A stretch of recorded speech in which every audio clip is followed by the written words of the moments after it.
Later, on another night, John was part of a group of about 10 people that had just ended one of our periodic meetings with Frank in a neighboring town.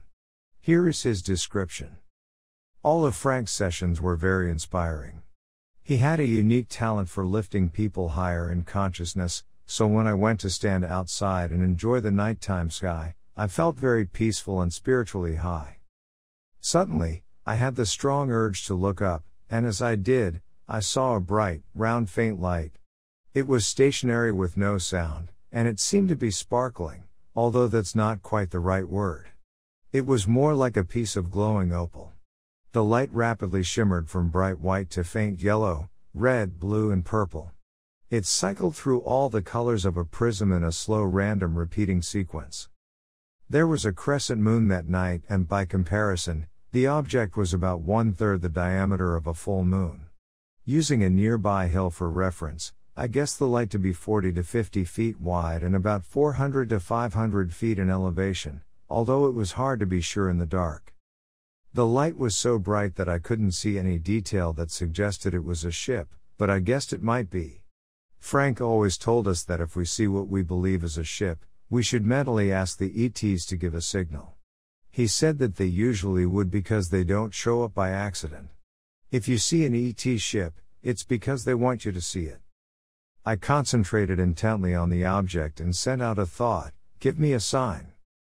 Immediately, the light winked on and off 3 times within about 3 seconds, paused for a few seconds, and repeated the sequence.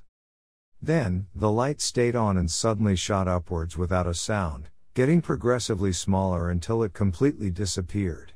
There was absolutely no sense of acceleration. The light went from hovering at a standstill to extreme speed, apparently accelerating to many thousands of miles an hour. It disappeared in a split second.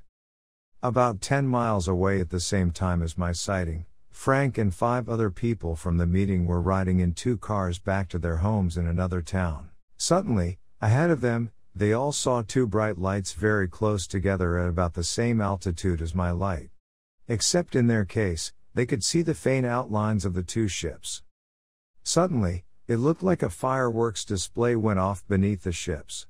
An exquisite, sparkling curtain of glowing golden particles of light cascaded slowly beneath the 2 ships and drifted down in a luminous waterfall.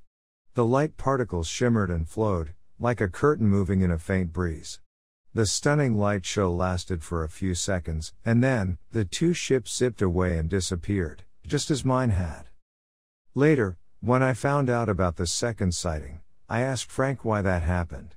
He said simply, they know about our meetings and just wanted to let us know that they support us in our spiritual growth.